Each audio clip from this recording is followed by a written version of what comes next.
ও যশোরবাসী, মন থেকে কথাগুলো বলছি। এই দেশে এখন গুরুত্বপূর্ণ কাজ হচ্ছে আল্লাহর দিন কায়েম করা। দিন কায়েম হলে ঘুষ থাকবে না, দিন কায়েম থাকলে চাঁদাবাজি থাকবে না, দিন কায়েম হলে সুদ খেতে পারবেন না, দিন কায়েম হলে এই যে মেয়েদের বিয়ে দেওয়া যায় না যৌতুকের কারণে, যৌতুক থাকবে না। কত মানুষ আজ মেয়েদেরকে ভয় দেখায় যে ইসলাম আসলে আপনারা ঘরবন্দি হয়ে যাবেন, বিভিন্ন ঝামেলায় পড়বে। আরে ভাই, ইসলাম যদি আসে এই বাংলাদেশে সব চাইতে নিরাপদে থাকবে মেয়েরা।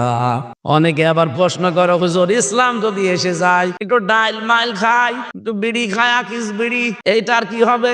হবে, খেতে পারবেন কি পারবেন না? পারবে। এখন যদি বাজিয়া এই মসজিদে যান, মসজিদের ভেতরে গিয়ে আপনার বিড়ির নিশা, আকিস বিড়ি খাবেন, বলেন তো এই চার দেওয়ালের মাঝে থাকা কালি বিড়ি খেতে পারবেন?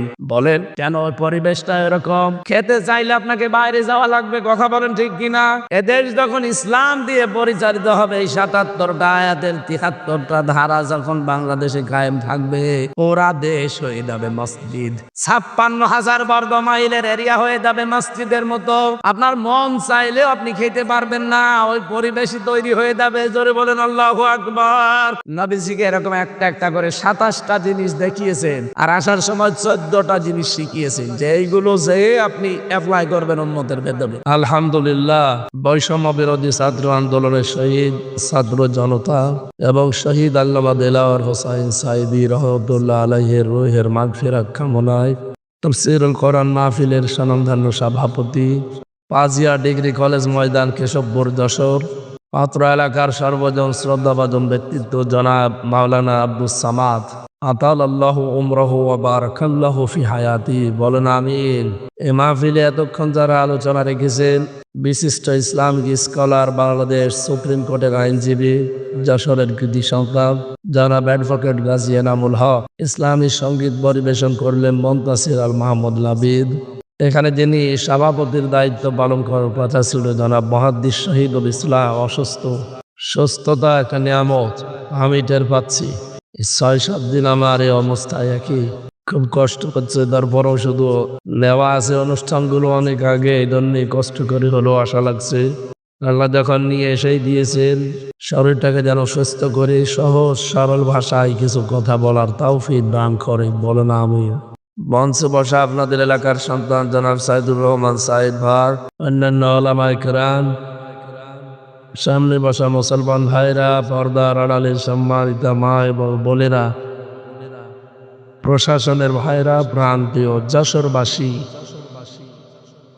আল্লাহ দরবারে শুকরিয়া জানাচ্ছি যিনি আমাদেরকে মুসলমান বানিয়েছে।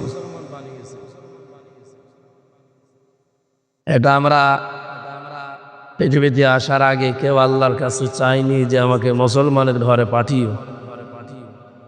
আল্লাহ যেহেতু দয়া করে আমাদেরকে এই ঘরে পাঠিয়েছেন, সুতরাং এই ঘরের মান মর্যাদা সম্মান যেন ঠিক থাকে, সেই কাজ আমাদের করা লাগবে। অনেক মানুষ মুসলমানের ঘরে এসেও এ ঘরের সম্মান ঠিক রাখতে পারছে না। তারা নিজেদেরকে বামপন্থী বলে মুসলমানের পরিচয় বহন না করে বামপন্থী বলে নিজেদেরকে তারা আনন্দ বোধ করে। ওয়া সাহাবুল ইয়ামিন মা সাহাবুল ইয়ামিন ওয়া সাহাবুশ শিমাল মা সাহাবুশ শিমাল। আল্লাহ তাআলা বলেন, ডানপন্থী দ্বারা এই মানুষগুলোকে আমি আল্লাহ ভালোবাসি, এদের জান্নাতে দেব। আর যারা বামপন্থী এদেরকে আমি ঘৃণা করি, এদেরকে জাহান্নামে দেব। যারা এদেশে মুসলমান দাবি করার পরও বলে যে আমি বাম রাজনীতি করি, আপনার মতো কপাল পোড়া মানুষ এই বাংলাদেশে আর নেই। জান্নাতে যারা যাবে ওরা কি বামপন্থী না ডানপন্থী?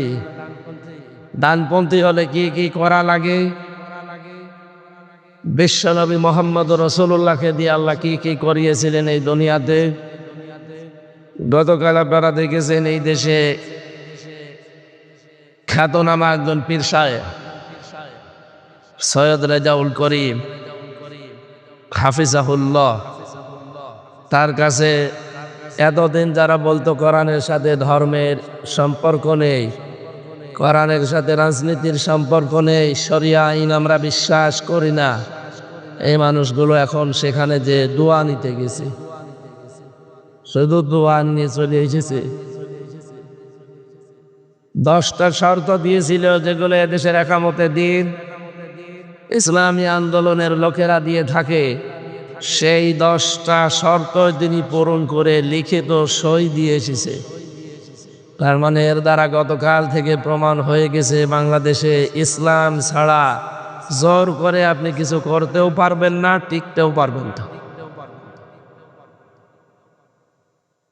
ইসলামের একটা জয় জয়কার ভাব বাংলাদেশে আমরা দেখতে পাচ্ছি। গত 3 দিন আগে আমেরিকার গোয়েন্দার একটা রিপোর্ট এদেশে প্রকাশ পেয়েছে। তৃতীয় একটা রাজনৈতিক শক্তি ইসলামপন্থী দ্বারা এদের উত্থান হতে যাচ্ছে। এই জন্য অনেক জালিম এবং মুনাফিকের মাথা খারাপ হয়ে গেছে। তারা টের পাচ্ছে যে আমাদের পায়ের নিচে মাটি নেই। এবং পৃথিবীতে বাংলাদেশের মানুষ চালাকও যেমন, চতুরও সেরকম। এরা লবণের ভেতরে বালি দিয়ে চালিয়ে দিতে পারে। কথা বলেন না কেন? আপনাদের এলাকায় যেহেতু মাছ হয়, চিংড়ি মাছের ভেতরে লোহা ঢুকিয়ে যেখানে 20টা 1 কেজি হওয়া দরকার 4টা 1 কেজি হয়ে যায়। এত বুদ্ধি এই দেশের মানুষের, সে শয়তানি বুদ্ধি হোক আর ভালো বুদ্ধি হোক। এখানে এরকম করা যাবে না। বসেন, তাড়াতাড়ি বসেন। যারা দাঁড়িয়ে আছে বসিয়ে দিন।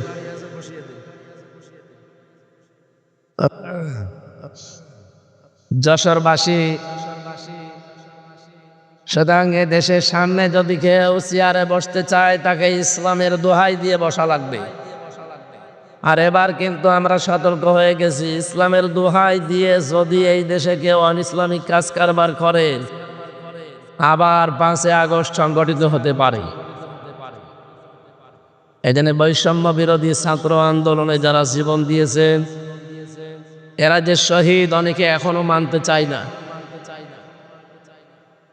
7 প্রকার মানুষকে শহীদ বলা হয়েছে কোরআন আর হাদিসের পরিভাষায়।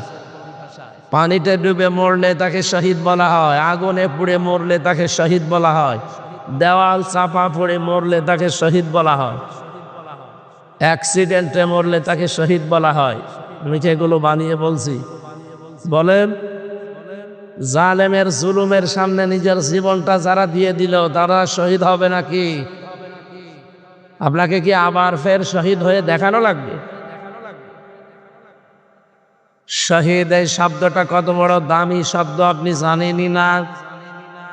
আপনি দেখেছেন এই দেশে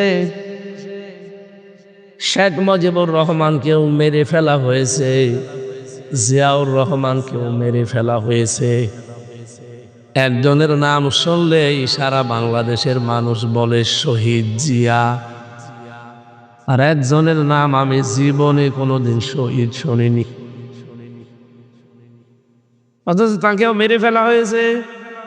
আপনি কোনদিন শুনেছেন শহীদ বঙ্গবন্ধু শেখ মুজিবুর রহমান? এ কথা কেউ বলে কেন?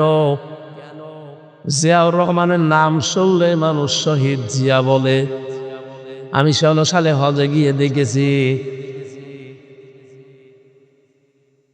ওই যে জায়গাটা আরাফাতের ময়দান, এর পাশে মসজিদে নামিরা, কাবার ইমাম খুতবা দিচ্ছিলেন শহীদ জিয়াউর রহমান এই নামটা উচ্চারণ করে। উনি আরবিতে অনেকগুলো কথা বলছিলেন, কথার পরিভাষা বাংলা অর্থ এইটা দাঁড়াল, হে আল্লাহ শহীদ জিয়াউর রহমানকে জান্নাতের সুউচ্চ মাকাম দান করো। কোন জায়গায় দোয়া হচ্ছে আপনি টের পেয়েছেন? আরাফাতের ময়দানের পাশে মসজিদে নামিরা। আমরা সবাই জানেন আরাফাতের ময়দানে মানুষের দোয়া আল্লাহ কবুল করে থাকেন। এটা শোনেননি কোনোদিন? যেই 10টা জায়গায় মানুষের দোয়া কবুল হয় তার ভেতরে এটা 1 নম্বর। আমাদের আদি পিতা হযরতে আদম আলাইহিস সালাম তার স্ত্রী হযরতে হাওয়া 350 বছর পর্যন্ত খন্দন করার পর যেই ময়দানে তাদের দোয়া কবুল হয়েছিল তার নাম আরাফাতের ময়দান। কথা বলেন না কেন? নবীজি জানিয়েছেন এই ময়দানে কোনো মানুষ যদি দোয়া করে আমার আল্লাহ এটা ফেরত দিতে লজ্জাবোধ করে। এত দামি জায়গা এটা, যেহেতু 40, 45, 50 ডিগ্রি সেলসিয়াস থাকে, এত তাপমাত্রা ওই দেশে। আরাফাতের ওই ময়দানে হাজার হাজার নিম গাছ এই জিয়াউর রহমান লাগিয়েছিল। কি কথা বলে না কেন? আবার ইমাম তো আর নিম গাছ চেনে না, ওনারা সাজারাতু জিয়া নাম দিয়েছে এইটার, জিয়া গাছ।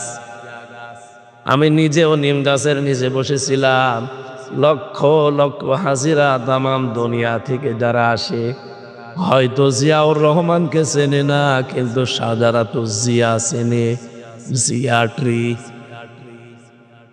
এই গাছের নিচে তারা যখন বসে, এত বড় কঠিন তাপের ভেতরে একটু সূর্যের আলো থেকে বাঁচার জন্যে, এ তাপ থেকে বাঁচার জন্য যদি একটু ছায়া পাওয়া যায়, এমনিতেই মন থেকে দোয়া চলে আসে। আমার মনে হয় এই জন্যে তার নামটা শুনলেই মানুষ বলে শহীদ জিয়া। শহীদ বঙ্গবন্ধু আমি শুনিনি, আপনি শুনেছেন? ওনাকেও কিন্তু মেরে ফেলা হয়েছে, কিন্তু মানুষ বলেছে ওইভাবে মারার দরকার ছিল না, আরো কারণ ছিল, অন্যভাবে মারা যেত। এতটুকু বলে যে ওইভাবে না মেরে হয়তো টুকরো টুকরো করলে ভালো হতো। মানুষ যেহেতু মুখ দিয়ে কথা বলে, কোন মানুষ যেন মুখ দিয়ে কথা কোনো দিন না বলে যে শহীদ যারা তারা মরে গেছে, এ কথা যেন না বলে।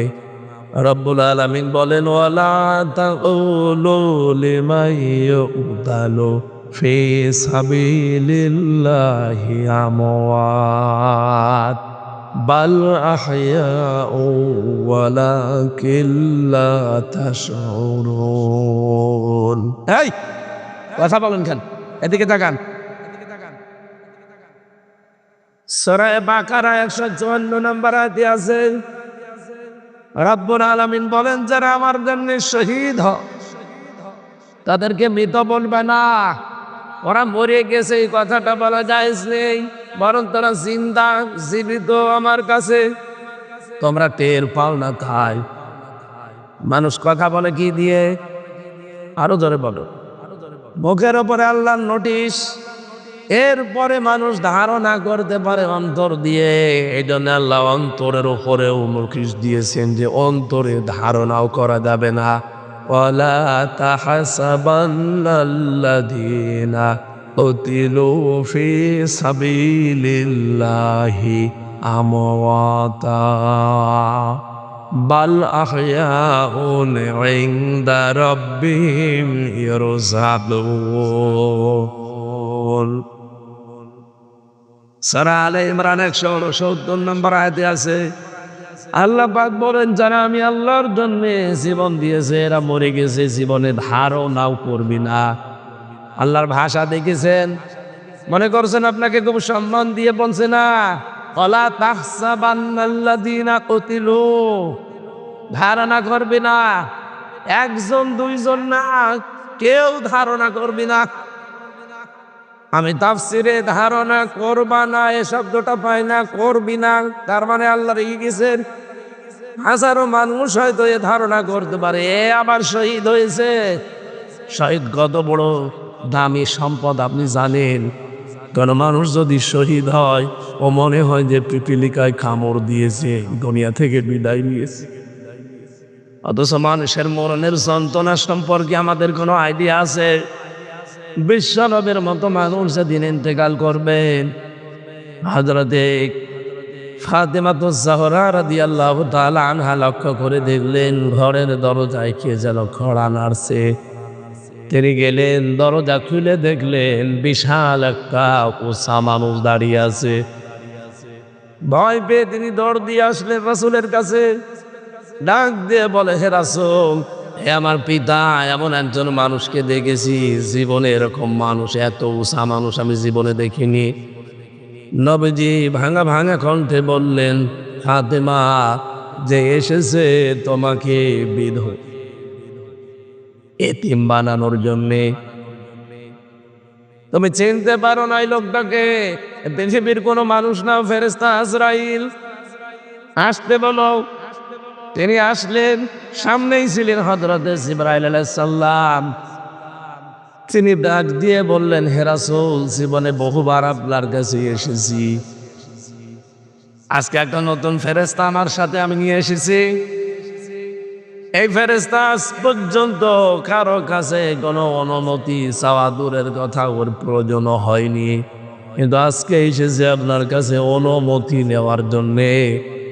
কি অনুমতি চাই? যে আপনাকে নিয়ে যেতে চাই। নবীজি বললেন, আমি যেতে চাই, আমার উম্মতের কি হবে? বিশ্ব নবীকে অভয় দেওয়া হয়েছে, রাসূল আপনি যদি থাকতে চান আপনি থাকতে পারবেন। নবীজি সঙ্গে সঙ্গেই বলেছিলেন যে কতদিন? যতদিন আপনি চান।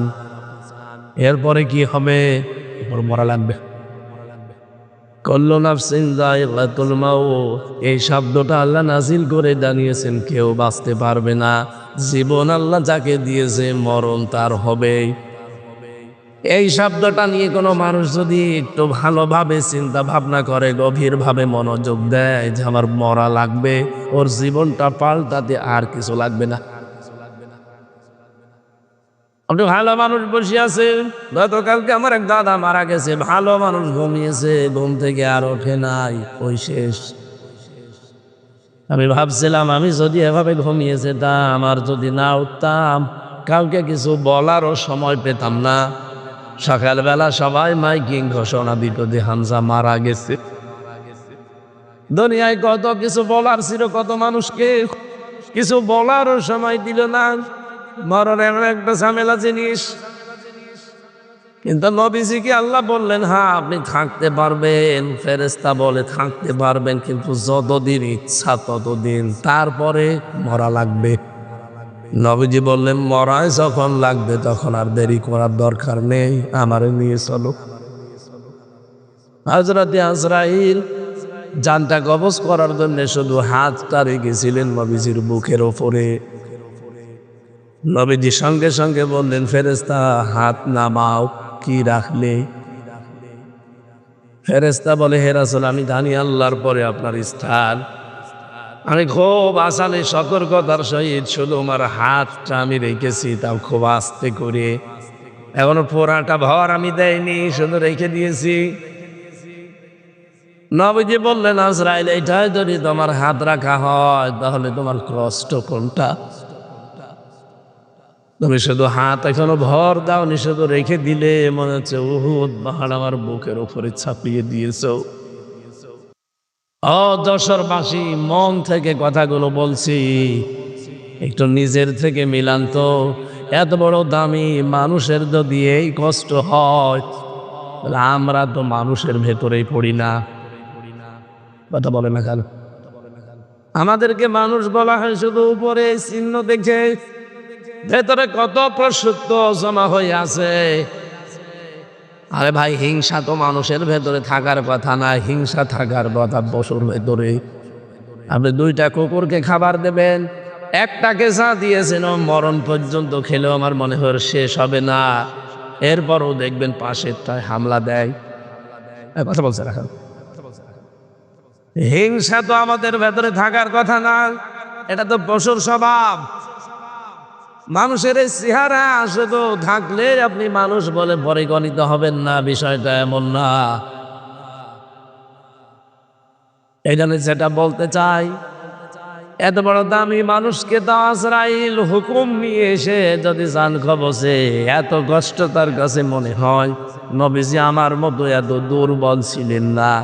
বিশ্ব নবী বলেন 100 হামজার শক্তি আল্লাহ আমার শরীরে দিয়েছিলেন। তার মানে আমার মতো 100 জন মানুষের শক্তি এক জায়গায় করলে যা হয়, নবীজিকে আল্লাহ একাই দিয়েছিলেন। সেই মানুষটা যদি একটা হাতের ভর, তাও ভর দেয়নি, শুধু রেখেছে হালকা, এটাই যদি সহ্য করতে সে না পারে, আমি আপনি কোন ধান্দায় আছি? ধারণা কোনোদিন যেন আপনার না আসে, যারা শহীদ হয় এ মানুষগুলোর মরণের কথা শুনলেন, যে পিপিলিকা কামড় দিলে যতটুকু যন্ত্রণা অতটুকুতেই তার জীবনটা শেষ হয়ে যায়, সে আর টের পায় না। তার মানে শহীদের মরণ নবীজির এন্তেকালের নবীজির মরণের চাইতেও অনেক কম। এক কথা বলতে চাই, আপনি কি বুঝেছেন কি বলতে চাই? সুতরাং শহীদের শব্দটা কিন্তু আল্লাহ যাকে তাকে দেয়ও না। আলিয়ালামাল্লাহুল্লাযীনা আমানু ওয়া ইয়াত্তাখিযা মিনকুম শুহাদা। সূরা আলে ইমরান 140 নম্বর আয়াতের মাঝের অংশে আছে, জেনে রাখো যাদের ঈমান এবং আমল কাজ কারবার আমি আল্লাহর পছন্দ হয়, এই মানুষগুলোকে আমি আল্লাহ এমনিতেই মরণ দেই না। এদের সাধারণভাবে মরণ দিলে তো শেষ হয়ে যেত না, এই মানুষগুলোকে আমি শাহাদতের মরণ দিয়ে ধন্য করি। আজকের মাওলানা আব্দুস সামাদ একটা আলেম মানুষ, এখনই যদি মারা যায়, যদি ঈমান নিয়ে মারা যেতে পারে, কবরে দিয়ে দেবেন, ঘুমিয়ে পড়বে, কিয়ামত পর্যন্ত ঘুমাবে। ফেরেশতা যেদিন ফুৎকার দেবে সিংহায়, সেই দিন উঠবে, এর আগে পরে কিচ্ছু নেই। কিন্তু লোকটা যদি শহীদ হতে পারে, কবরে দেওয়ার সঙ্গে সঙ্গে ঘুমানো লাগবে না, আল্লাহ বলেন আমি নিজে তাদেরকে খাওয়াবো। ও দশরবাসী, মাথায় তো মগজ আছে নাকি? বলেন, কোন মানুষকে জেগে থাকলে খাওয়া লাগে না? ঘুমিয়ে থাকলে খাওয়া লাগে। তার মানে তো ঘুমিয়ে পড়বেন না, খাবার কিসের? শহীদ তো ঘুমাবে না, আমার জীবিত। মরণের পরে শুধু কবরে দিতে দেরি, আল্লাহ নিজে বলেন আমি জান্নাতি খাবার তাদের জন্য খাওয়াবো। জেগে থাকলে দেখো আনন্দ দরকার লাগে, জেগে থাকলে অনেক কিছু লাগে। আল্লাহ পাক সব ব্যবস্থায় 3.5 হাত কবরের ভেতরে দাঁড়ে করে দেবেন। জেগে থাকলে অনেক মানুষের আমরা দেখি, জীবিত মানুষ যারা খাবার খায় তাদের 5টা জিনিস তৈরি হয় শরীরে। কয়টা? খাবার খেলে তাদের রক্ত তৈরি হয়, খাবার খেলে পিত্ত রস তৈরি হয়, খাবার খেলে বীর্য তৈরি হয়, খাবার খেলে মল তৈরি হয়, খাবার খেলে প্রস্রাব তৈরি হয়।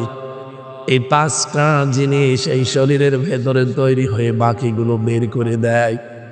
পিত্ত রসটা কাজে লাগে আপনার খাবার হজমের জন্য। 2 নম্বরে আপনার শরীরকে সুঠাম শক্তিশালী করে রাখার জন্য বীর্য দরকার লাগে। রক্ত চলাচল, 5.5 কেজি রক্ত আমার শরীরের ভেতরে আছে। ঘন্টায় 60 কিলোমিটার বেগে আমার রক্তগুলো মাথা থেকে পা পর্যন্ত দৌড়াচ্ছে। বাকি মল এবং প্রস্রাব যেগুলো আমাদের কাজে লাগবে না, এগুলো আমার শরীর থেকে আমার আল্লাহ বের করে নেয়। প্রস্রাব যদি বন্ধ হয়ে যেত আপনার, আপনি টের পান, একবার প্রস্রাব সাধারণভাবে করাতে আপনার 12,000-এর উপরে খরচ লাগবে শুধু টাকা। এই যে অক্সিজেন দিয়ে আমরা বেঁচে আছি, 1 কেজি যদি অক্সিজেন কেউ কিনে বেঁচে থাকতে চায় 66,000 টাকা লাগবে তার। অথচ প্রতিদিন আমরা কম বেশি 16 কেজি অক্সিজেন নিতে আসি, 1 টাকাও দেয়নি। কোনদিন জিবরাইল এসে বিলের কাগজ দিয়েছে যে 16 কেজি অক্সিজেন, 1 কেজি 66,000 টাকা। আপনার যশোর পুরা বিক্রি করে দেওয়া লাগতো। কথা বলে, যেহেতু মানুষ মারা যায় না, জীবিত থাকে, রক্ত তৈরি হয় শহীদের শরীরে। এটা যে প্রমাণ হয়ে গেছে, নবীজির চাচা হযরত হামজা তিনি শহীদ হয়েছিলেন উহুদের ময়দানে। তাকে কাফেররা 70-এর উপরে টুকরা করেছিল। যেখানে কবর দিয়েছে তার 3টা টুকরা পাওয়া যায়নি।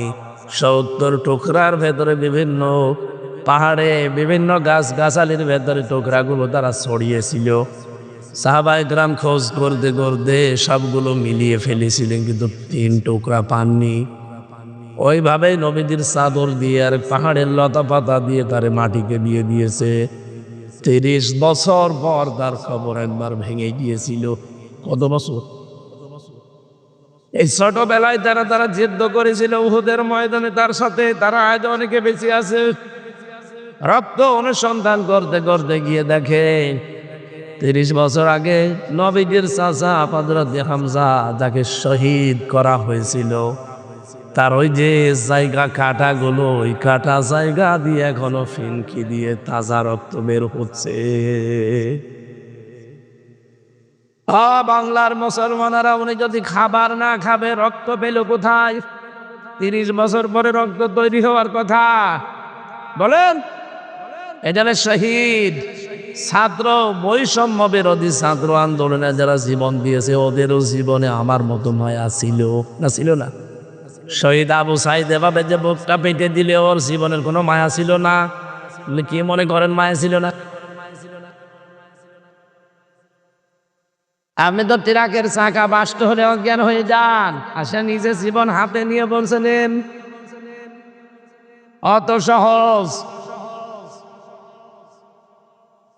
যেহেতু মানুষকে ইনজেকশন দিয়ে শহীদ আল্লামা দেলাওয়ার হোসাইন সাইদি তাকে মেরে ফেলা হয়েছে, এই জন্য তিনিও শহীদ। সারাটা জীবন তিনি দেখবেন দোয়া করতেন, আল্লাহুম্মা ইন্নী আসআলুকা শাহাদাতাল ফি সাবিলিক, এই আল্লাহ আমি তোমার কাছে চাই, আমাকে যদি মরণ দাও সাধারণ মরণ দিও না, শহীদের মরণ দিও। ওনার সাথী যারা ছিল সবগুলো তো সরাসরি ফাঁসির দড়ি বেয়ে শাহাদতের মর্যাদা পেয়ে গেছেন। আমি গতকালকে দেখলাম শহীদ আব্দুল কাদের মোল্লা, তার একটা চিঠি, তার স্ত্রী তাকে পিয়ারি বলে ডাকতেন আদর করে। এই মেয়েটা দেখতে গেছে তার স্বামীকে মাগরিবের পর পরে, যে দেখে চা খাচ্ছে বসে, জিজ্ঞাসা করছে কি গো এই অবেলায় চা খাও? বছর রোজা রেখেছিলাম, এখন চা খাওয়ার পর আমি একটু খাবার খাবো। শুনলাম যে রাত 10টা একে নাকি আমার ফাঁসি দেওয়া হবে। আমার কাছে সংবাদ চলে এসেছে, এই জন্যে নাকি তোমরা শেষ দেখা করতে এসেছো। ছেলে মেয়ে যেগুলো আছে সন্তানাদি, এগুলো আল্লাহর রাস্তায় টিকিয়ে রাখবা। আমি আল্লাহর কাছে সাক্ষাতে গেলাম, দেখা যদি হয় আবার জান্নাতের সিঁড়িতে হবে। কিন্তু মানুষ কোন সময়ে কথা বলতে পারে যার 3 ঘন্টা পরে ফাঁসি? সারাদিন রোজা রেখেছে, এখন বিকালে আসো মাগরিবের পরে সে চা খাচ্ছে। আপনার মনে হচ্ছে শুনতে খুব সহজ, এটা কি বাস্তবে অত সহজ? 3 বছর আমিও তো ছেলে ছিলাম, ফাঁসির কন্ডেম সেলের ভেতরে 24টা ঘন্টা আমার মনে হয় এক এক ঘন্টা এক এক বছরের মতো ছিল, কারণ যোগাযোগ বিচ্ছিন্ন ছিলাম। 24 ঘন্টা আমার তালা লাগিয়ে রেখেছিল, মনে হতো যে 1 ঘন্টা যাচ্ছে 1 দিনের মতো, তাহলে 24 ঘন্টা 24 দিনের মতো ছিল।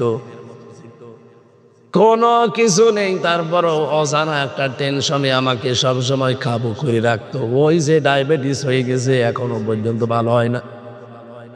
অথচ লোকটার মাত্র 3 ঘন্টা বাকি আছে, 7টার সময় যদি দেখা করে থাকে, 10টা একে ফাঁসি, কয় ঘন্টা? 3 ঘন্টা আগে সে লোকটারে এত খুল্ল মনে হচ্ছে শ্বশুর বাড়ি যাচ্ছে। আল্লাহ রাব্বুল আলামিন কোরআনে কারিমে জানিয়েছে যে কারারক্ষী আমি জেলখানায় থাকতে আমাকে ঘটনা শুনিয়েছিল একবার, যে আমি তার ফাঁসির সময় ছিলাম। এই লোকটার 3টা ঘন্টা বাকি আছে, কিন্তু শরীরের ভেতরে, চেহারার ভেতরে কোনো ছাপ নেই, একেবারে নিশ্চিন্তায় বসে আছে। মনে হচ্ছে ওনাকে কোনো সুসংবাদ দেওয়া হয়েছে। আমি ওই দিন কারারক্ষী কুতুবউদ্দিন ভাইকে বলেছিলাম যে ভাই আপনি টের পাননি, আমি টের পেয়েছি। ইন্নাল্লাযীনা ক্বালু রাব্বুনাল্লাহ সুম্মা ইসতাকামু তাতানাজ্জালু আলাইহিমুল মালাইকা। আল্লাহ পাক বলেন সত্যি যারা এই কথা বলতে পারে আমার রব আল্লাহ, এই কথা বলেই শুধু এলোমেলো যায় না, সে টিকে থাকতে পারে এই কথার উপরে। যত ঝড় ঝাপটা তার উপরে আসবে, তারপরও সে টিকে থাকতে পারে। আমি আল্লাহ তাকে এমনি এমনি কিছু না দিয়ে ছেড়ে দেই না। তাতানাজ্জালু আলাইহিমুল মালাইকা, এটা মজারে বর্তমান ভবিষ্যৎ, প্রেজেন্ট ফিউচার। মালাকুন এক বচন, মালাইকা বহু বচন। রব্বুল আলামিন বলেন আমি নিজে তার জন্য হাজার হাজার ফেরেশতা পাঠিয়ে দেই রিসিভ করার জন্যে। ওয়েলকাম জানাতে থাকে ফেরেশতারা, আর বলে কোনো ভয় নেই, কোনো চিন্তা নেই। হয়তো ভয় হচ্ছে যে আমি এখন চলে গেলে আমার বর কি হবে, আমার ছেলে মেয়ের কি হবে, তাদেরকে কে দেখে রাখবে, আমার দলের লোক এতগুলো মানুষ পালিয়ে বেড়ায় জেল খাটে, কি হবে তাদের। আল্লাহ পাক বলেন আমি ফেরেশতা দিয়ে বলি যে এই কথা শুনিয়ে দাও, কোনো চিন্তা নেই, কোনো ভয় নেই, সবগুলোর দায়িত্ব আল্লাহ নিজে নিয়ে নিয়েছেন। ওয়াবশিরু বিল জান্নাহ, ওই জান্নাতের সুসংবাদ গ্রহণ করো। আল্লাতি কুনতুম তুআদুন, যার ওয়াদা আল্লাহ তোমাদের কাছ থেকে নিয়েছিলেন। তিনি যে ওয়াদা দিয়েছিলেন তোমাদেরকে, তার অঙ্গীকার এই যে জান্নাত দেখা যাচ্ছে, প্রবেশ করো। নাহানু আউলিয়াউকুম ফিল হায়াতিদ দুনিয়া ওয়া ফিল আখিরাহ, দুনিয়ায় আমরা তোমাদের বন্ধু ছিলাম, মরণের পরও আমরা থাকবো বন্ধু। ওয়ালাকুম ফিহা মা তাশতাহি আনফুসুকুম ওয়ালাকুম ফিহা মা তাদউন, এমন একটা জায়গায় তোমাদেরকে পৌঁছিয়ে দেব যেখানে চাওয়ার আগে জিনিস পাওয়া যায়। নজুলাম মিন গফুরির রহিম, দয়াময় আল্লাহর পক্ষ থেকে এটা বিশাল মেহমানদারি। জোরে বলেন সুবহানাল্লাহ। যে কথাটা তুলেছিলাম শহীদ, এটা অনেক দামি জিনিস। আল্লাহ যাকে তাকে শাহাদতের মরণ দেন না, এটা দেন তাদেরকে আল্লাহ যার জীবন এবং অ্যাক্টিভিটিস কর্মকাণ্ড আল্লাহর ভালো লাগে, এই মানুষগুলোকে আল্লাহ শাহাদতের মরণ দিয়ে ধন্য করে তার জীবনটা। বলেন আমিন। আজকে যেহেতু শহীদদের মাগফিরাত কামনায়, এদের মাপ তো আল্লাহ করে দিয়েছেন, তাদের মাগফিরাত আর কামনা করার দরকার নেই, তাদের সম্মান কামনা করেন। আল্লাহ যেন তাদের মর্যাদা সম্মান আরো বাড়িয়ে দেয়। বলেন আমিন। আমরা যে মাস চলছে রজব মাস, গতকালকে যে রাতটা গেল, বিশ্ব নবীকে এই ধলির ধরা থেকে 53 বছর বয়সে আল্লাহ রাব্বুল আলামিন 27টা বছর তার কাছে রেখে 14টা জিনিস তাকে শিখিয়েছিলেন, আর 27টা জিনিস তাকে দেখিয়েছিলেন। এদিকে তাকান। আপনি চিন্তা করতে পারেন 27 বছর ধরে মাত্র 27টা জিনিস দেখিয়েছেন, আর শিখিয়েছেন কয়টা জিনিস? 14টা। বলেন বলেন। রাব্বুল আলামিন জানাতে চেয়েছেন, হে নবী, সামনে যেহেতু আপনাকে একটা নতুন দেশ আমি হাতে তুলে দিতে যাচ্ছি, এই দেশকে যদি আপনি কল্যাণময় করতে চান, কল্যাণকর রাষ্ট্র বানাতে চান, তাহলে আপনাকে 14 কাজ ওই দেশে করা লাগবে। আমাদের দেশটাও যেহেতু এখন একটা নতুন দেশ, নতুন সরকার চালাচ্ছে, কথা বলছে না কেন? এরাও যদি এই দেশকে কল্যাণময় রাষ্ট্র বানাতে চায়, গ্যারান্টি দিয়ে বলতে পারি সূরা বনী ইসরাঈলের এই 23 থেকে 38 এই 16টা আয়াতের 14টা কাজ এখানে দেওয়া আছে। দল মগ নির্বিশেষে সবাই সাপোর্ট করা দরকার, কারণ এগুলো বানানো আল্লাহর। মানুষের বানানো জিনিস দিয়ে কি হয় 54 বছর তো দেখলেন। এক কথা বলছে না কেন? সংবিধান যেটা বানিয়েছিল ডক্টর কামাল, 54 বছর তো চলল, কি পেয়েছেন? আমি নিজে দেখেছি, চোর পুলিশে ধরে ছেলে দেয়, চোর যে ডাকাত হয়। বলে না কেন? ডাকাত ওনারা জীবনের ওপরে বাস গাড়ি খরচ করে, জীবনের উপরে রিস্ক নিয়ে ডাকাত ধরে, আর ডাকাত জেলখানা যে বের হওয়ার সময় খনি হয়ে বের হয়। আমার ব্লকে যারা থাকতো আমি দেখেছি এই 3 বছর কাশিমপুর কারাগারে গাঁজা খাওয়ার জন্য পুলিশে ধরে জেলে দিয়েছে। ও শয়তান এত বড় শয়তান, ওর ভেতরে যে বারান্দার উপরে টব লাগিয়েছে, গাঁজার গাছ লাগিয়েছে, অথচ পুলিশে গাঁজা খাওয়ার জন্য ধরে জেলে দিয়েছে, তো গাঁজার গাছ লাগিয়েছে ভেতরে। জেলার একদিন এসে বলছে যে ওরে শয়তান, আমরা আর কি করব, এর 24 ঘন্টা তালা লাগিয়ে রাখি ব্লকে। আরে কি আশ্চর্য মানুষ গো, গাঁজা খাওয়ার জন্য যারে পুলিশে ধরে, প্রশাসন ধরে জেলে দিয়ে গেল, আরে ভেতরে গাঁজার চাষ করছে। হবে না মানুষের তৈরি করা আইন দিয়ে বাংলার জনগণ। 53 বছর আমাদের দেখা অলরেডি শেষ। এই কারণে আল্লাহ সংবিধান নামে একটা সূরা দিয়েছেন, সূরা ফুরকান। এর ভেতরে 77টা আয়াত আছে, 73টা ধারা আছে। এই 73টা ধারা দিয়ে যদি বাংলাদেশের সংবিধান বানানো যায়, এদেশে গাঁজাখোর ধরলে জীবনে আর গাঁজার গাছ লাগাবে না। চোর ধরলে কোনোদিনও ডাকাত হয়ে বের হবে না, কারণ চোর ধরলে ওর যে শাস্তি, ওইটা যখন বাইতুল মোকাররমে যশোরের আদালতের সামনে, কেশবপুরের কেন্দ্রীয় মসজিদের সামনে যখন আদালত কর্তৃক প্রমাণ হবে যে ও চুরি করেছে, ও যে অভাবে চুরি না করে যদি স্বভাবে চুরি করে থাকে, ওর হাত যখন লক্ষ লক্ষ মানুষের সামনে কেটে ফেলা হবে, হাজারো মানুষ এমনি ভালো হয়ে যাবে। আমার ছোট দাদা বলছিল যে আমি একবার হজে যেয়ে মাটির নিচে যে ওযুখানাগুলো আছে মসজিদে নববীতে, ওখানে যে ওযু করে করে দেখি আসার সময় একটা ঘড়ি পড়ে আছে। চিন্তা করলাম কেউ নিচ্ছে না, আশপাশে তাকিয়ে দেখলাম কেউ নেই। মনের ভেতরে ভয়, যদি ধরা পড়ে যায় দেশের আইন হচ্ছে হাত কেটে দেবে। দেশে গেলে মানুষ বলবে হাজী সাহেব চোর। এই ভয়ে নিতেও পারি না, কিন্তু কেউ তো নেই আশপাশে। আস্তে করে তুলে নিলাম। হারানো জিনিস যেখানে জমা দেওয়া, ওই জায়গায় জমা দিলাম। মসজিদে নববীর সামনে ওই ঘরটা আছে।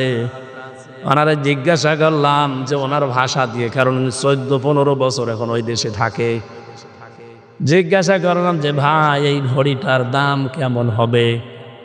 উনি ওনার ভাষা দিয়ে বলে, ইয়া হাজিউল হজ্জা তাই না বিলাদুকা। হাজি দেশ কোথায়? যে তোমেন বাংলাদেশ। বাংলাদেশ থেকে এসেছে। উনি হিসাব করে বলছে আপনার বাংলার টাকা অনুযায়ী এই ঘড়িটার দাম হবে কমপক্ষে 72,000 টাকা। মোবাইল ঘড়ি। বলেন তো 72,000 টাকার ঘড়ি পড়ে আছে, কেউ নিচ্ছে না। ওযুখানা এদেশে 72 পয়সা থাকবে? বলেন।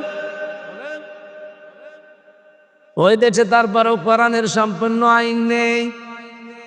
100 ভাগের মাত্র খুব বেশি হলো 30 ভাগ আছে, বাকিগুলো নেই। 30 ভাগে আমি যে শান্তি পেয়েছি ওই দেশে, আমার এই দেশে যদি 100 ভাগ কোরআনের আইনটা কার্যকর হয়ে যায়, কালকে আমি এক জায়গা থেকে আসার সময় পুলিশ আমার নরম সরব পুলিশ একেবারে হাবাগোবা গাড়িটা আটকিয়েছে, আমার পেছনের গাড়িটা। বললাম ওর কাগজ ফেল হয়ে গেছে, মাত্র 3 দিন আগে, সময় পাইনি, আপনি খুব নরমাল মামলা দিন। জোর 3 দিন তো বেশি ঝামেলা করবো না, ছেড়ে দেব। তবে আমাদের একটু টেনশন আছে, সামনে যা দেখতে পাচ্ছি, আমরাও তো দেশের খোঁজ খবর রাখি। আগস্টের 5 তারিখের আগে এই দেশে মাত্র 100 জনের 15 জন মানুষ চাইতো যে দেশে কোরআনের বিধান কায়েম হোক। অথচ এই 5.5 মাসের ব্যবধানে America, voice of America, Microsoft, এগুলো সব তো আমার খালাতো ভাই, সব খ্রিস্টান। এরা রিপোর্ট দিচ্ছে এই দেশে এখন 100 জনের প্রায় 58 জন চাচ্ছে যে ইসলামে দেশে কায়েম হোক। 5.5 মাসে যদি অবস্থা তৈরি হয়ে যায়, আর 5 মাস যেতে দেন। এই জন্যই তো গতকাল চরমনায় পীর উনি বলেছে যে আমরা নির্বাচন চাই অন্তত 1-1.5 বছর করে। দেখলাম পাশ থেকে কে যেন জামাটি ভস, অতদিন না, তাড়াতাড়ি ওরা টের পেয়ে গেছে। 5.5 মাসে যদি 15 থেকে 58 চলে আসে, আর 1 বছর যেতে দিলে এই দেশের হিন্দু খ্রিস্টান বৌদ্ধ মুসলমান সব 100 জনের 100 জনই বলবে আমরা কোরআনের বিধান চাই। আমরা তেলাওয়াতকৃত আয়াত যেটা পড়েছিলাম, ওয়ালা তাকফু মা লাইসা লাকা বিহি ইলমুন, যে বিষয়ে জ্ঞান নেই এ বিষয়ে মুখ খুলবা না, এ আদেশ কার? বলেন বলেন, কেন দিয়েছেন? কারণ কিয়ামতের ওই কঠিন ময়দানে আপনার অন্তর, আপনার কান, আপনার এই মুখ যেটা দিয়ে কথা বলেন, ইন্নাস সামআ ওয়াল বাসারা ওয়াল ফুয়াদা, আপনার এই চোখ, আপনার এই মুখ, আপনার অন্তর, কিয়ামতে প্রতিটি জিনিস কিন্তু পুঙ্খানুপুঙ্খানুভাবে জিজ্ঞাসিত হবে। কি কি করেছেন সব এই 3টাকে আল্লাহ জিজ্ঞাসা করবে, একেবারে সবই উত্তরেরা দিয়ে দেবে। কারণ আপনাকে আল্লাহ কথা বলতে দেবে না। আল ইয়াউমা নাখতিমু আলা আফওয়াহিহিম ওয়া তুকাল্লিমুনা আইদিহিম ওয়া তাশহাদু আরজুলুহুম বিমা কানু ইয়াকসিবুন। রাব্বুল আলামিন বলেন, কিয়ামতের দিন তোর মুখটা যখন শিলায় লাগিয়ে দেব, হাত বলবে আল্লাহ এই করেছিল। দশরবাসী, এখানে মাত্র 20,000 মানুষ মনে করেন। এই জায়গায় যদি আমার মুখটা আল্লাহ এখনই বন্ধ করে দিয়ে আমার হাতের কথা চালু করে দেয়, আর সারাদিন অন্তত হাত দিয়ে যা করেছি এগুলো শুনতে আমার কান মেনে নেবে না। আমার পা দিয়ে অন্তত কোনো খারাপ কাজে আজকে সকাল থেকে আমি যাইনি, তারপরও যতটুকু যা করেছি, পা যদি এখন কথা বলা আরম্ভ করে যে অমুক অমুক জায়গায় গিয়েছিলে, অমুক অমুক জায়গায় যাওয়ার নিয়ত ছিল, আমার মান সম্মান থাকবে। কিয়ামতের দিন আল্লাহ বলেন, মানুষের মুখ যখন বন্ধ হয়ে যাবে, ওর শরীরের ভেতরে আমি আল্লাহ ওর অপরাধগুলো ফুটিয়ে তুলব। আপনি যদি ডাকাতি করে থাকেন, চুরি করে থাকেন, ঘুষ খেয়ে থাকেন, সুদ খেয়ে থাকেন, এই শব্দটা আপনার এই কপালের ওপরে আল্লাহ লিখে দেবে। এত মোটা অক্ষরে লিখবে যে ঘড়ি দেখতে পান জলে লেবে এরকম মোটা অক্ষরে লেখা থাকবে যে আপনি চোর, আপনি ঘুষখোর, আপনি সুদখোর, আপনি জেনাকারী। এগুলো তখন ফুটিয়ে তুলবে। কিয়ামতে কোটি কোটি মানুষ থাকবে, আপনার কি মনে হয় কি পাবেন লজ্জা আপনি বলেন? এজন্য হিসাব নিকাশ করে আমাদের কথা বলা দরকার। যে কোনো কথা বলার আগে অন্তত 3 বার চিন্তা করা দরকার। আল্লাহ কিন্তু এই কথাটা শুনতেছে, ফেরেশতারা লিখতেছে, আর কিয়ামতে এই কথার উপরে আমার আবার হিসাব হবে। এক কথা বলে না কেন? এমনিতে আপনার জীবন পাল্টিয়ে যাবে। যে 27টা জিনিস নবীকে আল্লাহ দেখালেন, তার প্রথম নাম্বারে আল্লাহ তাকে দেখিয়েছিলেন পুলসিরাত। কি দেখিয়েছেন? বলেন বলেন। সর্বপ্রথম আল্লাহ তাকে পুলসিরাত দেখালেন। আমরা অনেকেই সারা জীবন নাম শুনি পুলসিরাত, কি এটা কোনোদিন কল্পনাও নিয়ে আসতে পারে না, আপনার আসবেও না। 30,000 বছরের রাস্তা, উঠতে 10 বছর, সোজা 10 বছর, নামতে 10 বছর। তাও এরকম ব্রিজ চওড়া বলে তো হয়, চিকন হবে চুলের মতো, আর ধার হবে হীরার মতো। কোরআনে কারীম জানিয়েছে, ওয়া ইন মিনকুম ইল্লা ওয়ারিদুহা কানা আলা রাব্বিকা হাতমান মাকদিয়্যা সুম্মা নুনাজ্জিল্লাযীনা তাকাও ওয়া নাদারুজ জালিমিনা ফিহা জিসিয়্যা। পুলসিরাতটা আমি জাহান্নামের উপরে সেট করেছি। এই মানুষগুলোকে আমি আল্লাহ যাদেরকে পার করে দেব, দুনিয়ায় যাদের তাকওয়া ছিল, আর যারা অপরাধী, এই মানুষগুলো কেটে কেটে এর ভেতরে পড়তে থাকবে। বলেন নাউজুবিল্লাহ। আয়াতটা পড়লেই আমার যেন কেমন মনে হয়, কিয়ামতে হয়তো আল্লাহ ওই কাটার ভেতরে আমারে আবার ফেলে দেয় কিনা। আমার তাকওয়া যদি মানসম্মত না হয়, উপরে লোক দেখানোর জন্য যা করলাম, আমার তাকওয়া যদি আসলে মানসম্মত না হয়, কিয়ামতের দিন কিন্তু ওই পুলসিরাত পার হওয়ার সময় আপনাকে কেটে পড়ে যাওয়া লাগবে। এজন্য তাকওয়াটা একেবারে মানসম্মত তৈরি করা দরকার দুনিয়ায়। দ্বিতীয় নম্বরে নবীজিকে আল্লাহ দেখালেন মিজান। মিজান মানে না, এখানে পুলিশ অফিসার বসে আছে, ওনাকেও যদি জিজ্ঞাসা করি মিজান মানে কি, যেহেতু বাংলা শিক্ষিত মানুষ, একবারেই বলবি মিজান মানে দাড়ি পাল্লা। তো জিজ্ঞাসা করেন তো কোনোদিন কোনো অভিধানে কোনো জায়গায় পড়েছে মিজান মানে দাড়িপাল্লা? পড়েছে? পড়েন না, শুনি। মিজান মানে মানদণ্ড। মিজান মানে কি বলেন বলেন? আপনি হাইকোর্টে যান, দেখবেন সামনে একটা দাড়ি পাল্লা টাঙানো আছে, দুই দিকে এই পাল্লাটা সমান। সরকার দেশের জনগণকে বোঝাতে চায় সারা বাংলাদেশের কোনো জায়গায় যদি ন্যায় বিচার না পাও, এই হাইকোর্টে আসলে ন্যায় বিচার পাবা। এই যে ন্যায় বিচারের চিহ্ন, তাহলে দাড়ি পাল্লাটা হচ্ছে ন্যায় বিচারের কি? আরো জোরে বলেন। নবীজিকে আল্লাহ মিজান দেখিয়েছিলেন। কি মিজান? এবার খেয়াল করেন, এখানে আমার মনে হয় শুধু পাগল ছাড়া, নারী পুরুষ যত আমরা এসেছি, শুধু পাগল ছাড়া এমন কেউ নেই যে কথা সে লোকটা বলতে পারে যে কিয়ামতের দিন আমাদের যে আমল মানে কি? এই জবাব দিলেন না? কিয়ামতে মিজানের যে পাল্লা আমরা বলি, মিজানের পাল্লায় মাপ দেওয়া হবে।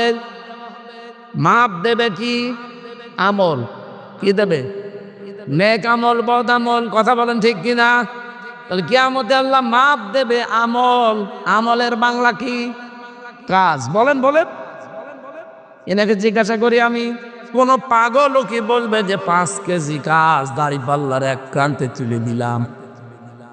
কাজ কি মানুষ দাড়ি পাল্লা দিয়ে মাপে যে 5 কেজি কাজ এ মাপা যায়? কি বিশ্বাসে ছিলেন এতদিন? এটা আমাদের এখন অনেকের ক্লিয়ার হয়নি, এই জন্য আমি উদাহরণটা নিয়ে আসলাম। কাজ কেউ দাড়ি পাল্লা দিয়ে মাপে না যে 10 কেজি কাজ এদিকে 5 কেজি কাজ তুলে দিলাম না। পৃথিবীর প্রতিটি জিনিস মাপ দেওয়ার জন্য আলাদা যন্ত্র আছে। এই যে প্যান্ডেলটা বানিয়েছেন, যদি বলি এটা মেপে দেন, তো এটা মাপ জপ করার জন্য দাড়ি পাল্লায় তুলে দেবেন। কি করবেন? ফিতা নিয়ে মাপবেন, গজ নিয়ে মাপবেন। কথা বলেন ঠিক কিনা? এই যে পানি দিয়েছেন খাবার জন্য, খাবারের এই পানিটা যদি বলি ভাই মেপে দেন, আপনি ফিতা দিয়ে মাপবেন। এটার জন্য লিটার আছে, সিসি আছে। এই কথা বলেন না কেন? আপনাকে আমি এতটুকু চাউল দিলাম, চাউল কি একটা একটা করে গুনে গুনে মাপবেন? এটার জন্য দাড়ি পাল্লা লাগবে, বাটখারা লাগবে, পাথর লাগবে, কেজি লাগবে। কথা বলেন না কেন? দুনিয়ার যত জিনিস আছে প্রতিটি জিনিস পরিমাপ করার জন্য একটা আলাদা যন্ত্র পাবেন। কাজ যে আল্লাহ কিয়ামতের দিন মাপবে, কাজ মাপার জন্য এই গজ ফিতা দিয়ে হবে না, দাড়ি পাল্লা দিয়ে, বাটখারা দিয়ে, কেজি দিয়ে, পাথর দিয়ে হবে না, সিসি দিয়ে, স্ক্যান দিয়ে হবে না। কাজ মাপতে হয় গুরুত্বের ভিত্তিতে। এই কথা বলে না কেন? কাজ মাপে মানুষ কি দিয়ে? গুরুত্ব দিয়ে। গুরুত্বের ভিত্তিতে কাজ মাপতে হয়। বাংলার জনগণ ভালো করে এই বিষয়টা আজকে ক্লিয়ার করে নিয়ে যাবে, তাহলে আপনার জীবনে অনেক কিছু দেখবেন পরিবর্তন আসবে ইনশাআল্লাহ। কাজ কিন্তু মাপা হয় ফিতা দিয়ে না, দাড়ি পাল্লা দিয়ে না। কাজ মাপা হয় কি দিয়ে? গুরুত্ব দিয়ে মাপা হয়। এখন পড়া কোরআন শরীফের ভেতরে গুরুত্বপূর্ণ কাজ আল্লাহ কি কি দিয়েছেন ওইটা আপনাকে আগে জানা লাগবে। আজকের এই প্যান্ডেল তার গুরুত্বপূর্ণ জিনিস কি? খুঁটি আর সামিয়ানা। কথা বলছেন? খুঁটি আর সামিয়ানা যদি না থাকে, আপনি যতই সুন্দর করে সাজান, কেউ মঞ্চ বলবে এটা বলবে? আজকের এই মঞ্চের গুরুত্বপূর্ণ জিনিস খুঁটি আর সামিয়ানা। গুরুত্বহীন অনেক জিনিস এখানে আছে, এই যে কার্পেটটা, এই যে মাইকগুলো, এই টেবিলটা, এই চেয়ারটা, এ ছাতা যদি নাও থাকে মানুষ কেউ এটাকে মঞ্চ বলবে। তাহলে গুরুত্বপূর্ণ জিনিস আগে ঠিক করা লাগবে, নয়তো আপনি মঞ্চে উঠতে পারবেন না। এই কোরআনে আল্লাহ 500টা গুরুত্বপূর্ণ জিনিস দিয়েছেন। আপনি 499টা মানেন, একটা মানেন না, আপনার এই মঞ্চ কিন্তু সরাসরি উঠতে পারবেন না। এই যে নামাজ আল্লাহ দিয়েছেন, ফরজ নামাজ। পৃথিবীর যত এবাদত দেখবেন, প্রতিটি এবাদতের আলাদা আলাদা কিছু ফরজ জিনিস আবার ভাগ করা আছে। নামাজ যে ফরজ, এই নামাজের ভেতরে আবার ফরজ আছে কয়টা? 13টা। বলেন বলেন, আরো জোরে বলেন। এইটা আদায় করলেন, একটা করেননি, আপনার কি সওয়াব হবে কয়টা? না, একটাও হবে না। কারণ গুরুত্বপূর্ণ জিনিস আপনি ছেড়ে দিয়েছেন। খুব ভালো করে বোঝেন, 13টা ফরজের একটা আদায় করেননি, 12টা করেছেন, সওয়াব তো হবেই না, জিরো হবে, শূন্য হবে, কিচ্ছু পাবেন না। এখন যদি বলেন না 12টা আদায় করলাম অন্তত 2টা সওয়াব দেন, হবে। এটা যেমন বুঝলেন, কোরআনে আল্লাহ 500 শরীয়তের বিধান দিয়েছেন, এগুলো সব ফরজ, এগুলো সব গুরুত্বপূর্ণ জিনিস। এই 500 ফরজের 499টা আপনি মানেন, একটা তো মানেন না, আরো বিরোধিতা করেন। আপনার জীবনে কিয়ামতে আল্লাহ যখন মিজানে মাপ দেবে, একটাও কিছু পাবে না, গুরুত্বহীন, সওয়াব পাবেন জিরো, শূন্য। এই জন্যই তো সতর্ক করছি আপনাকে যে জীবনে গুরুত্বপূর্ণ জিনিস যেগুলো সেগুলো আগে রাখেন। নামাজ পড়তে গেলে যেমন ফরজ আগে রাখা লাগে 13টা, এরপরে ওয়াজিব 14টা, এরপরে নামাজ ভাঙার কারণ 19টা, এরপরে সুন্নত 12টা, এরপরে মুস্তাহাব 17টা, এভাবে সব আলাদা আলাদা ভাগ আছে। ফরজ 13টা আদায় হয়ে গেলে আপনার নামাজ হয়ে যাবে, কিন্তু বাকিটা যদি আদায় না করেন হয়তো জরিমানা দেওয়া লাগতে পারে। সশিজদা কথা বলছেন না কেন? তাহলে দুনিয়ায় যে 500টা শরীয়তের বিধান, তার ভেতরে 1 নাম্বার বিধান দিয়েছেন আল্লাহ, আপনি যে কালেমাটা পড়েছেন এটা যেন আপনি ঠিক রাখেন। আপনার কালেমা ঠিক আছে? এদেশে বহু মানুষ আমরা অজু করি, অজু করার পর যে অজু ভেঙে যায় 7টা কারণে। কয় কারণ? একটা কারণে আপনার অজু ভেঙে গেল, 7 কারণের ভেতরে 1 কারণ মনে করেন বাতাস বের হয়ে গেছে, অজু থাকবে। এখন যদি বলেন অতটুকু আর কি হয়, কি হয় মানে ওই আপনার অজু শেষ, এখন ওই ভাঙা অজু দিয়ে নামাজ হবে। আরো জোরে, ভাঙা অজু দিয়ে যদি নামাজ পড়েন, নামাজ পড়া কি হারাম? বলেন বলেন। ঠিক আপনি ইমান এনেছেন, ইমানও কিন্তু ভেঙে যায়। 10টা কারণে ইমান ভেঙে যায়। কয়টা? এই 10টা কারণ যে কবে কবে আপনার জীবনে এসেছে আপনি জানেনও না, কখন যে ইমান ভেঙে গেছে আপনি টেরও পাননি। ভাঙা ওষুধ দিয়ে যেমন নামাজ হয় না, ভাঙা ইমান দিয়ে আমার আল্লাহর জান্নাতে যাওয়া যাবে না। গুরুত্বপূর্ণ কাজগুলো আগে ঠিক করবেন, এই জন্য আপনাকে এটা পড়তে হবে। 500 আছে শরীয়তের বিধান। এই দেশে আমরা দেখি অনেকে কেউ 100টা মানে, কেউ 150, কেউ 200, কেউ 300, কেউ 400, কেউ 499টায় মানছে, কিন্তু একটা মানতে চাই না, আরো বিরোধিতা করে। 12টা ফরজ আদায় করে একটা না করলে যেমন কিছুই পাবেন না, 499টা আদায় করেও একটা না করলে কিছুই পাবেন না।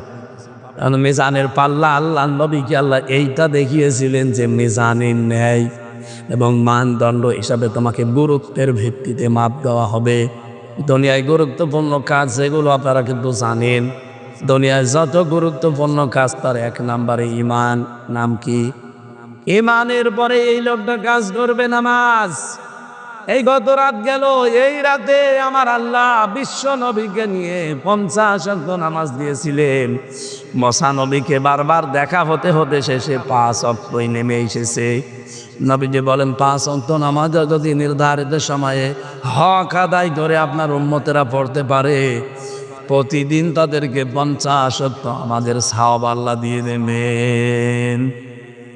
আমার ভাইরা, আমি আবার বলছি, গুরুত্বপূর্ণ কাজ জীবনে 500টা গুরুত্বের দিক থেকে বিবেচনা করে কাজগুলো আপনি করবেন। দুনিয়ায় গুরুত্বহীন এখানে মাইক, গুরুত্বহীন এখানে টেবিল, এগুলো না থাকলেও হয়, কিন্তু আমরা এইগুলো নিয়ে আগে ব্যস্ত।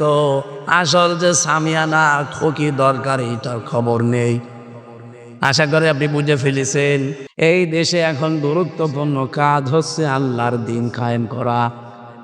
দিন কায়েম হলে ঘোষ থাকবে না, দিন কায়েম থাকলে চাঁদাবাজি থাকবে না, দিন কায়েম হলে সুদ খেতে পারবেন না, দিন কায়েম হলে এই যে মেয়েদের বিয়ে দেওয়া যায় না যৌতুকের কারণে, যৌতুক থাকবে না। কত মানুষ আজ মেয়েদেরকে ভয় দেখায় যে ইসলাম আসলে আপনারা ঘরবন্দি হয়ে যাবেন, বিভিন্ন ঝামেলায় পড়বে। আরে ভাই, ইসলাম যদি আসে এই বাংলাদেশে সব চাইতে নিরাপদে থাকবে মেয়েরা। অনেকে আবার প্রশ্ন করে, হুজুর ইসলাম যদি এসে যায়, একটু ডাইল মাইল খাই, একটু বিড়ি খায়, আকিস বিড়ি, এইটার কি হবে? হবে, খেতে পারবেন? পারবেন না? পারবে। এখন যদি বাজিয়া এই মসজিদে যান, মসজিদের ভেতরে গিয়ে আপনার বিড়ির নিশা, আকিস বিড়ি খাবেন, বলেন তো এই চার দেওয়ালের মাঝে থাকা কালি বিড়ি খেতে পারবেন? বলেন কেন? ওই পরিবেশটা এরকম। খেতে চাইলে আপনাকে বাইরে যাওয়া লাগবে, কথা বলেন ঠিক কিনা? এদেশ যখন ইসলাম দিয়ে পরিচালিত হবে, এই ৭৭টা আয়াতের ৭৩টা ধারা যখন বাংলাদেশে কায়েম থাকবে, পুরা দেশ হয়ে যাবে মসজিদ। ৫৬,০০০ বর্গ মাইলের এরিয়া হয়ে যাবে মসজিদের মতো। আপনার মন চাইলেও আপনি খেতে পারবেন না, ওই পরিবেশই তৈরি হয়ে যাবে। জোরে বলেন আল্লাহু আকবার। নবীজিকে এরকম একটা একটা করে ২৭টা জিনিস দেখিয়েছেন, আর আসার সময় ১৪টা জিনিস শিখিয়েছেন, যে এইগুলো যে আপনি অ্যাপ্লাই করবেন উম্মতের ভেতরে। আমরা আজকে আর না, আগামীতে আবার কোনো জায়গায় আসলে দেখা যাবে ইনশাল্লাহ। সম্মানিত ভাইরা, মেয়েদের বহু মেয়ে লোক এসেছে বাইরে। আমি জেলখানায় বসে দাম্পত্য জীবন, মেয়েদের যে সমস্যা এবং সমাধান, এটা নিয়ে বই লিখেছিলাম। ওই যে গাড়ি সামনে দেখা যাচ্ছে, মেয়ের জন্যে, নিজের স্ত্রীর জন্য যাওয়ার সময় নিয়ে যাবেন। সম্মানিত মা বোনেরা, আপনার ছেলেকে অথবা আপনার স্বামীকে পাঠিয়ে দেন যেন নিয়ে যায়। ছেলেদের জন্য একটা আছে, মেয়েদের জন্য একটা আছে। ওইটা পড়লে অন্তত ১২০ পৃষ্ঠা, তো পুরাটা পড়লে আমার অনেক আলোচনা করে চলে আসবে। আজকের মতো আমরা শেষ করছি, এখন যেহেতু আসান হবে আর ৩ মিনিট আছে।